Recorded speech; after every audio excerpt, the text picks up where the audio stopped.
for that sometimes. People miss the point. 58,000 killed, 303,000 wounded.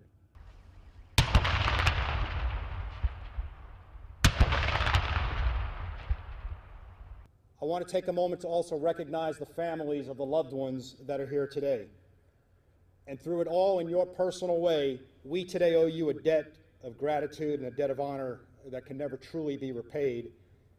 And while today will not make up for past years, this ceremony is symbolic of how greatly we appreciate you and all you have done for us, and specifically my generation of leaders. Each of you have sacrificed in your own personal way. Each of you have answered our nation's call. And each of you have done what our country has asked of you to do. And because of your service, your sacrifice, you have made our land of the free and brave a better place.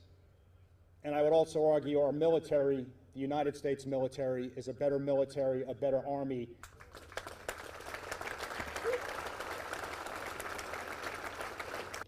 Each of you have sacrificed in your own personal way. Each of you have answered our nation's call. And each of you have done what our country has asked of you to do. And because of your service, your sacrifice, you have made our land of the free and brave a better place.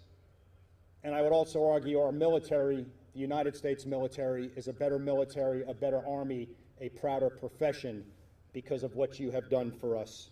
Today, our Vietnam veterans are visible throughout our communities, leading and supporting both deployments and welcome home ceremonies for our soldiers and families, as well as organizing events for our deployed warriors, and also volunteering to help us lessen the pains of traumatic stress for our returning service members. It is decades in the making. As I said in my comments today, these are words that should have been said, that need to be said, that finally need to be said, and that is welcome home. And while there were tough times for them during that era, I think we as a nation, we as a military are better off because of their service and their sacrifice and what they've done. Well, there's a gigantic concentration of combat power from the U.S. Armed Forces here in the Northwest. Between the Navy presence, a lot of their combat strike assets, their submarine force, McChord Air Force Base with a tremendous presence, an entire infantry division, motorized division. This is a giant concentration. Coast Guard defense of the U.S.-Canadian border. And not only is it important from a strategic sense, but we like living here.